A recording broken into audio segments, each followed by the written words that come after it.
22 ივნისიდან რუსთავი 2 უახლეს სერიალს შუქნის მაყურებელს. ახალგაზრდა ქვრივი. ისინი ახალგაზრდა ქვრივს მეძახიან, რადგან სულ რაღაც 28 წლის ვარ. სამი გარდაცვლილი ქმარი.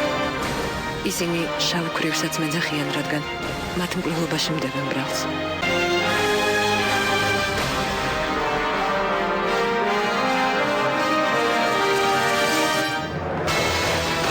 ინმა ფონ პარკერი, ეჭმიტანილი, რომლის ბრალეულობას პოლიციამ ვერ დაამტკიცა. დამნაშავე თუმს ხვერპლი. იდუმალებით მოცული ქალი, რომელიც საშინელ ისტორიას მალავს. მის ახალგაზრდობას ტრაგიკული დაღიარებს. მან 9 წლის წინ მოიგო სილამაზის კონკურსი, მაგრამ მეორე დღესვე ტიტული ჩამოართვეს. 14 წლის ასაკში ქალიშვილი შეეძინა, რომელსაც ის დღემდე ეძებს.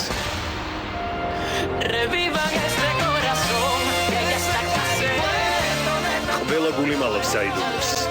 ყოველი კოცნა სიყვარულის ნეტარებასთან ზიარებაა. ყოველი კოცნა სიკვდილის შიშ ძაღლს. 22 ივნისიდან ყოველდღე კვირის გარდა 19 საათსა და 45 წუთზე ნახეთ რუსთავი 2-ზე ახალი სერიალი ახალგაზრდა ქვრივი.